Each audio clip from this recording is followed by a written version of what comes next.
So yan, close ko muna po. Ulitin natin. So today video po is ituturo ko naman po yung paano mag-inventory dito sa EcoPOS retail system.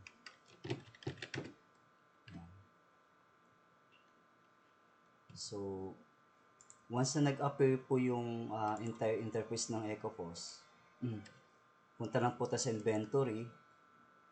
And then may makikita tayong inventory, purchase, return, supplier, warehouse, operation record. Operation record, ito yung mga bawat transaction na ginagalaw na nagad tayo ng product, naglalabas ng ng product.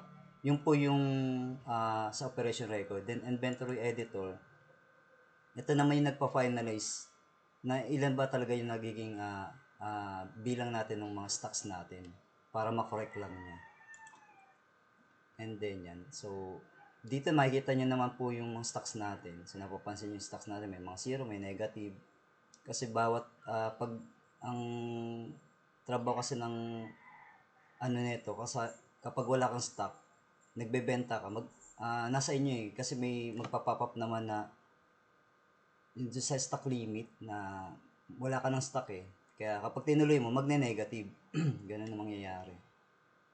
So, sa purchase, so, gawa tayo ng stocks.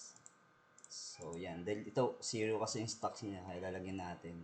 So, meron tayong 4 na item na ito is yung dumating na product sa store natin. So, sample niyan, 100, 100, 100 yung stocks. And then, may supplier na po tayo. So, importante rin yung supplier para matatrack natin kung saan ba talaga natin kinukuha yung mga items natin. Generate, para may ano tayo, codes tayo na as is na tong i-record na natin. Remarks, purchase order. So, di ko na nilagyan ng costing. So, pwede naman, pero sa ngayon kasi, magbe-base tayo. Yung costing kasi sa mga, ano natin, sa supplier. Then, save na lang natin. Yan. So, napansin nyo, nagkaroon na tayo ng stocks na ganyan. Yung 4 na, ano. And then, yung return, ayan. So, napansin nyo, may mga nagawa na kanina. Pero ito yung ginawa natin. Nag-add tayo ng mga ay sorry, ito pala.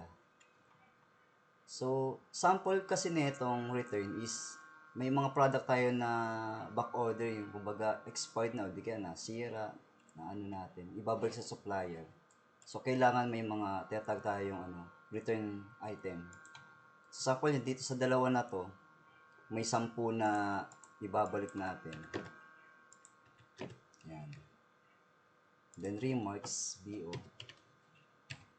So, yung total cost na ito sa, maglalagay din tayo kung magkano yung presyo ng natin, mga product natin. Sample 1,000. Sample lang naman siya. So, return natin. Yan. So, napansin nyo, nagbawas na siya ng 10. Then, sa inventory natin, Aji Ginisa, Ajinomoto, Aji Ginisa.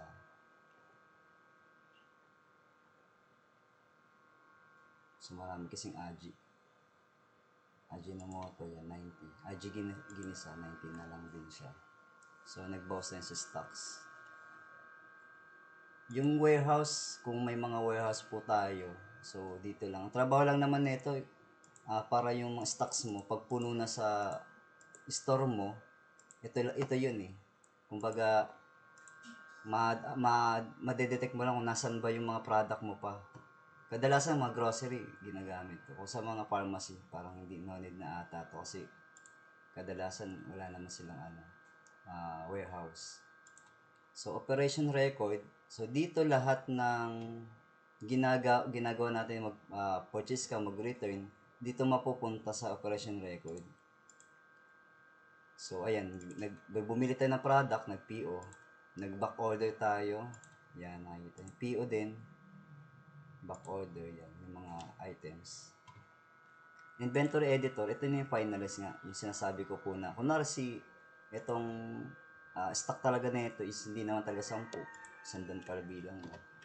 So, pina-finalize lang niya. Para ano lang. Finalize count. Ganyan lang siya. Para lang, i-ano niya na 100 stocks mo talaga. So, 100 stock yung ano natin. So, ganyan lang yung ano, kasimple. So, dun sa inventory namin. Once na may mga suggestion yung mga customer po namin, mga clients namin, pwede naman itong ma-customize. Kasi kami naman po yung nag-develop ng system. So, yun lang po. Then, thank you po.